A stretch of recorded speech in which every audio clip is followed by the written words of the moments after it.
Hi, Viola.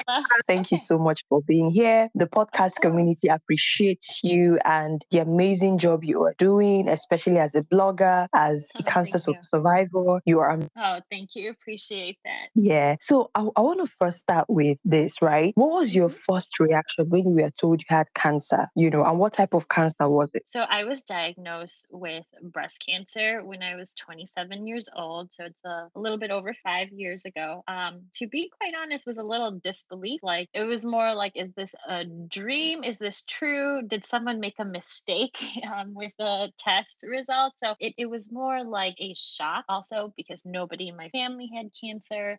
So it did take a moment for it to sink in, but a lot of it was like, oh, it must have been mixed up with someone else's result. That it was my initial reaction. Okay, so what were the symptoms like? Did it even ever occur to you that you might have been cancer when you were experiencing some of the symptoms? Yeah, so I didn't really experience any like illness or ailments. The only thing I noticed, which was led to my doctor appointment, is that there were lump in my breast and a little bit of a background history. I always had like this teeny tiny lump that had always been benign ever since I was a little girl. But when I was at my honeymoon and putting on my swimsuit top, I felt my breast and my right breast to be exact, and I was like, did it get bigger?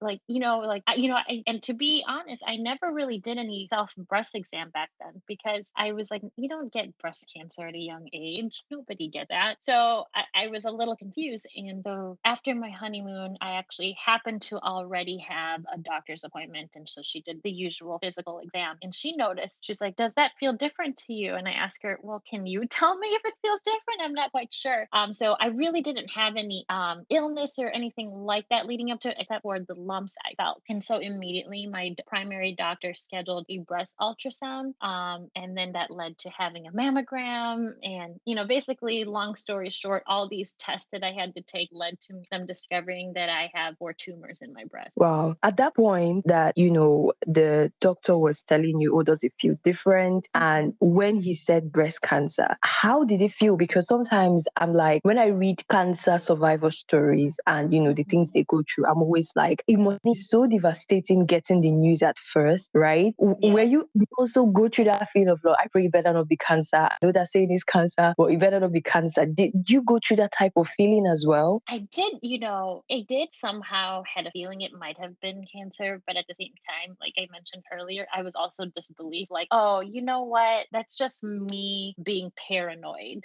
Because a lot of times in life, I think like, oh my gosh, could it be it? And it's really just my paranoia talking. So a part of me felt like it could have been cancer, but also a part of me was like, no, you're just thinking the worst case scenario. Like this stuff does not happen. So it was a little bit of back and forth with my mind. Okay, so what were the treatments like after you were told, it was cancer and all of that? What did you do next? Yeah, what was Yes. like the next thing? Yeah, so this is where the long story starts. Well, I immediately knew that I wanted to get second opinion. Again, just to kind of look at the test results, making sure there was no error. Although I felt confident in the doctors that looked into it initially, I just wanted that reassurance. So the process actually began with getting second opinion, and I didn't just go to 1 second opinion. I did 3 second opinions. So Mhm. I went to some of like the best hospitals here in Chicago and basically wanted to hear their thoughts on my test results. Is it truly cancer? What type of cancer? And what their recommended treatment plan is? And if I actually felt comfortable with the doctors, the part, for me, it's hard to go through something tough if you don't feel confident in the people that are treating. So I also want to make Mhm. sure, do I actually like the doctors that I'll be working with? And so after I went through that process, I finally selected which hospital I wanted my main care is and where my treatment would be happening. And so from there, my oncologist, and this is one thing I have to give credit to, is my oncologist actually asked me what my future plans are. She's like, if there wasn't any cancer, what your future plans is. And at that time, I just got married. And she's like, I know you're young, but do you want to grow a family? And I said, I'd love to one day, because start treatment, once you treatment start, it can actually potentially ruin the chance of having a baby.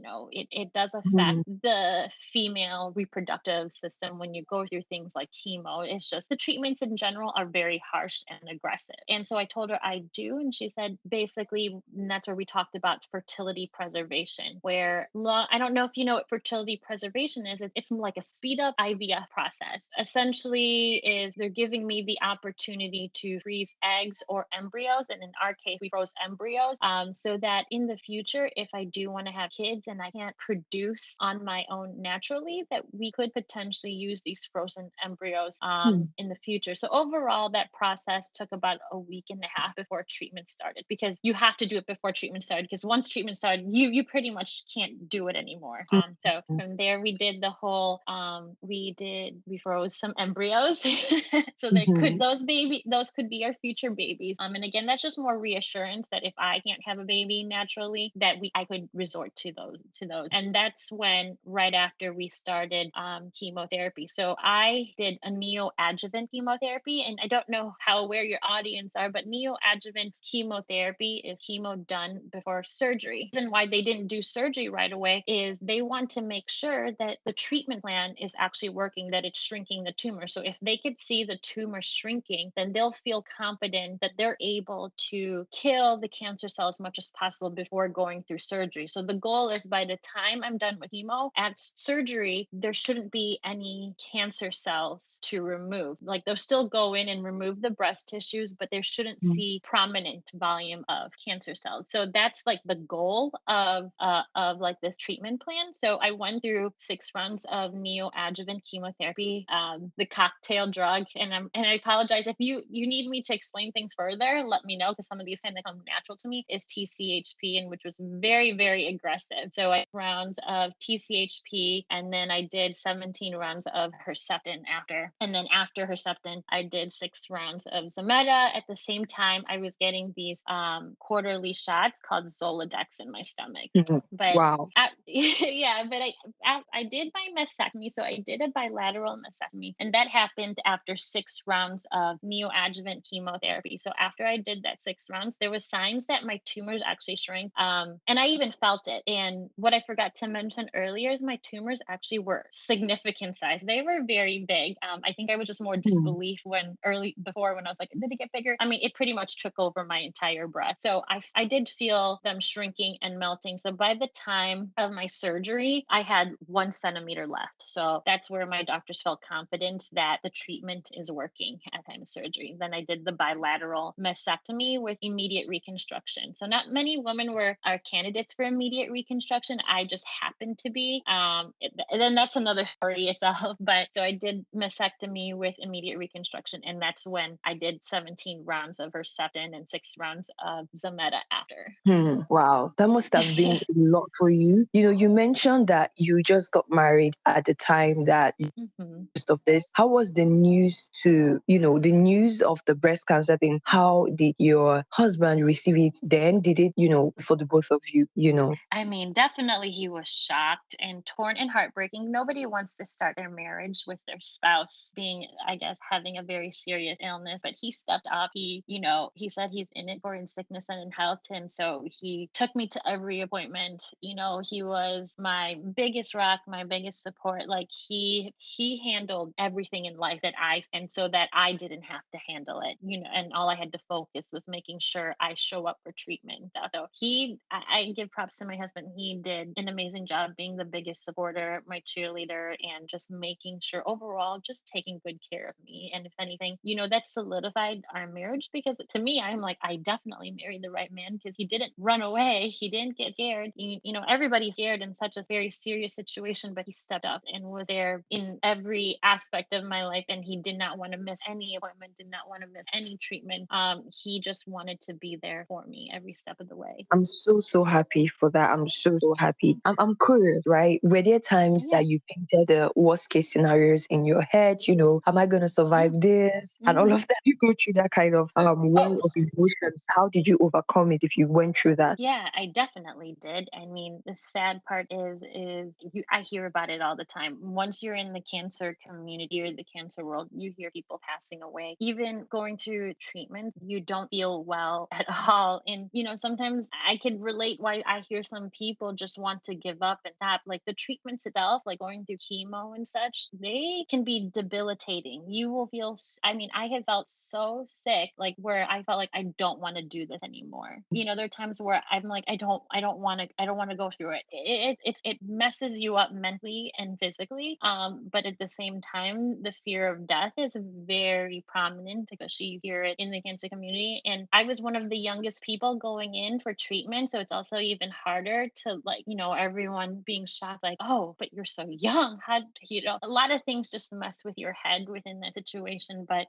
what helps me get through it, and to be quite honest, it's still a process for me. I still have that year because cancer, I mean, I have accepted that cancer is now part of my life. And that's kind of what helped me get through, is just kind of accepting that it's part of my life and it's gonna affect me. But I just have to continue living my life. But that turning point for me is when I actually accept death. Like, just knowing that I actually lived my life the way I wanted to, lived it to the fullest. And like, if I were to pass away, I can pass away like knowing that I did, happy. And that's what actually helped me kind of push through, being like, you know what, I just got to live my life, because I can't control if it, if it turns for the worse. And so I just accepted that potentially could be, I just accepted death and accepted cancer. And for some reason, that's what helped me push through and helped me continue to like live my life. Wow. Just to be clear, you're cancer free right now, right? As of now, they say NED, so no evidence of disease. I actually had to stop treatment temporarily because I told my doctor I wanted to try to have a baby, because you can't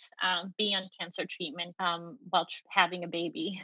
So right now, it's more like taking that break because I wanted to have a baby, and I was very lucky that I was able to conceive a baby naturally. Yeah. Okay. What was the pregnancy process and, even now breastfeeding? Like Hmm. what the plan like? I'm asking this especially for women, anybody that would listen to this that probably has a Yeah, relative that is going through, the same thing and also wants to conceive, yeah, naturally just like you did. What was the process like? Are yeah. there any things you're going through on it? Yeah. So the process is a little bit lengthy. A lot of it, as I mentioned, I talk about it with my oncologist in the very beginning, right when I got diagnosed, that I wanted to have a baby, basically grow our family. So essentially, the plan was to let her know when I'm ready for that. And then there's a process of slowly weaning off of the cancer treatment. So what it is I told her in January 2020, I want to try to have a baby. And so what she did, and one thing I forgot to mention is going through treatment, I was in medically induced menopause. And so the main thing, and I think most women know this, in order to have a baby, you got to have a period. So what she did is she didn't get me off of treatments right away. What she did is she switched one of my drugs, because she said when you get on this new drug, you'll be able to have your period. So let's see if you can get your period. But she didn't want me to get completely off of any treatment plan yet. And she's like, we'll see in 3 months. 3 months has passed. I didn't get my period. And I had that fear where I thought maybe I am permanently in menopause, which does happen to some women who go through cancer treatment, where your body just can be permanently in menopause. So that was my big fear, because if that's true, I can't have a baby at all. But my doctor didn't want to give up on me yet. And she said, I think this is a time where we'll decide for you to completely get off of treatment. And she's warned me that it may take some time to see my period, because my body also has to detox all that treatment, all that drugs that's been in my body for so long. And so every month I've been anticipating getting my period, just hoping if I get it, it's a sign that I could get a baby. So another 3 months. So it took another 3 months. And then that month, which happens to be June of last year, I got my period. And it was the weirdest experience, because I haven't had my period for 4 years at that point. And this is why I call my son a miracle baby, because I was fortunate after that first month of getting my period, I was pregnant, which is very rare and lucky and fortunate that the first time I had my period in 4 years, I was able to have a baby in that same month. And so I would say my scenario is very rare and blessed, because I know that the process could have been much longer and much more difficult. And that's where I just feel grateful. Like at that point, I felt like someone was looking over us and being like, this is what, yeah, I don't know. I'm kind of like, I believe in faith and miracles and stuff like that. And so I just felt like someone was watching over us and giving us what we really wanted. Yeah. But in terms of breastfeeding, I don't have any breast tissue, so I can't breastfeed. So currently Carter, my son, who is now 4 months old, he's formula fed. Okay. All right. I also wanted to know, what was the support from family like? Did you have to join a support group? What did family and friends do that meant a lot to you in that Yeah. season? I mean, overall, my family, not only just my family, but my husband's family were extremely supportive. There's always somebody every time went in for chemo, there was always someone aside from my husband there to see me, visit me. I had friends who helped me, things that you could do during chemo, as well as talk to me when I'm home.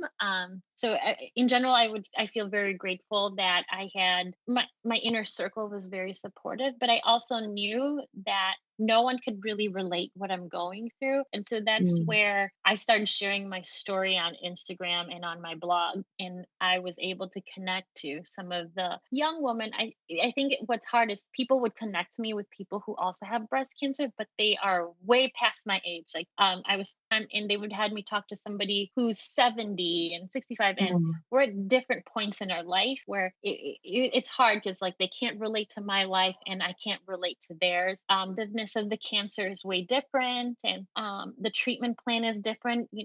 Typically the treatment plan is much more harsh and aggressive when you're younger, so it was just harder to connect with people, and that's why I started sharing my story, which eventually evolved from me connecting to other young women who were diagnosed with breast cancer, and some of them now have become really close friends, and it's just nice that I have people who can relate exactly what I'm going through without any judgment. And my mind. That has been very helpful.